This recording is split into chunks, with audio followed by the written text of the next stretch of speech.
Nagpadala po ang North Korea ng mga lobo. Lobo yan. Ay, Dyan, nako. Oo.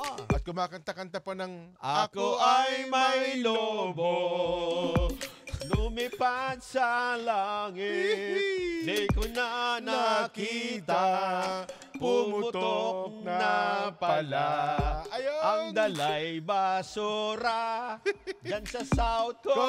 Korea, galing North Korea, nagalit ang Korea. Ito daw pong lobo, galing nga sa North Korea, Oo. ipinadala sa South Korea. Anong Ay, laman? talaga naman.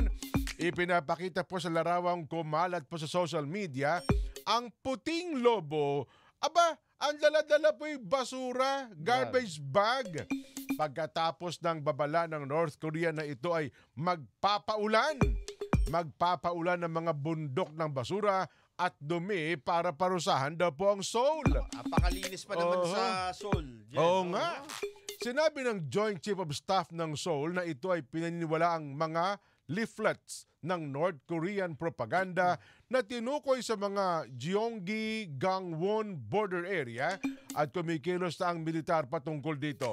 Malinaw anyang lumalabag ito sa international laws at nagbabanta sa kaligtasan ng mga tao.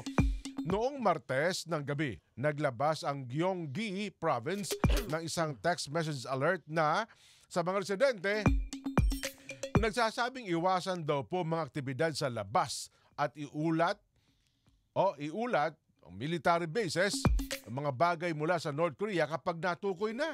Matagal na pong kinagagalit ng Pyongyang sa mga propaganda campaigns, posibleng dahil daw po sa mga alalahanin na ang pagdagsa ng outside information sa mahigpit daw po kinokontrol ng lipunan at maaaring magdulot daw po ng banta sa Kim regime.